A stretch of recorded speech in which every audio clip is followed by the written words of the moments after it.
জাতীয় দলে নেই প্রায় 3 বছর হতে চলল, কিন্তু এশিয়া কাপের আগে আবারও হুট করে আলোচনায় চলে এলেন সাব্বির রহমান।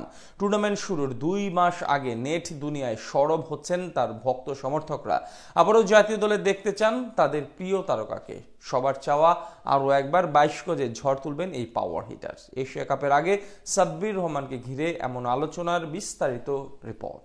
সামনে আরও একটা টি-20 এশিয়া কাপ, যার সুবাদে আরও একবার আলোচনায় উঠে এলেন সাব্বির রহমান। 2016 আসরে যেভাবে ব্যাটিং করেছিলেন তিনি, তা আজও মনে ধরে রেখেছেন তার ভক্ত সমর্থকরা। তাই হুট করে পুনরায় ক্রিকেট পাড়ায় সরব হচ্ছেন তার ভক্তরা। আরও একবার তাকে দেখতে চান জাতীয় দলে। সাব্বির রহমান নামটা এদেশের কোটি ক্রিকেট প্রেমীদের কাছে এক আক্ষেপের গল্প বললেও খুব বড় ধরনের ভুল হবে না। অপার সম্ভাবনা এবং সামর্থ্য নিয়ে 22 গজে পদার্পণ করলেও সময়ের সাথে সাথে উন্নতির বদলে নিজের অবনতির দিকে নজর ছিল তার। 2017 সালে সাব্বিরের খেলা দেখে অজি কিংবদন্তি স্পিনার নাথান লায়ন তাকে সম্বোধন করেন বাংলার বিরাট কোহলি নামে, কিন্তু অকালে অল্প সময়ের ব্যবধানে হারিয়ে যান তিনি। তবুও 2025 এশিয়া কাপ সামনে রেখে আলোচনায় উঠেছে সাব্বিরের নাম। বিশেষ করে মিডল অর্ডার জটিলতা নিরসনে অনেকেই দেখছেন তাকে সঠিক সমাধান হিসেবে।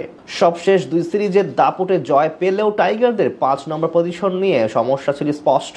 যেখানে এতদিন খেলেছেন মেহেদী হাসান মিরাজ, কিন্তু পারফরম্যান্সের দিক থেকে নিজের সেরাটা দিতে পারেননি ওয়ানডে কাপ্তান। তাছাড়া মিরাজের ব্যাটিং ধরনও আধুনিক টি-20-র সঙ্গে মানানসই নয়। তাই বিশ্লেষকদের মতে মিরাজকে বাদ দিয়ে বিকল্প কাউকে ভাবা উচিত নির্বাচকদের। তাছাড়া প্রশ্ন আছে তাওহিদ হৃদয়কে নিয়েও। রানের মাঝে থাকলেও এই ডানহাতির সমস্যায় স্ট্রাইক রেট। দীর্ঘদিন ধরে নিজের চেনা ছন্দে নেই তিনি, তাই তাদের পরিবর্তে অনেকে সাব্বিরকে বিবেচনায় আনার পরামর্শ দিচ্ছেন। তার আলোচনায় আসার আরও একটি বড় কারণ পূর্বের পরিসংখ্যান। 2016 এশিয়া কাপে দুনিয়ার সব সেরা ব্যাটারদের পেছনে ফেলে টুর্নামেন্ট সেরা হওয়ার পর অনেকেই তাকে নিয়ে বড় স্বপ্ন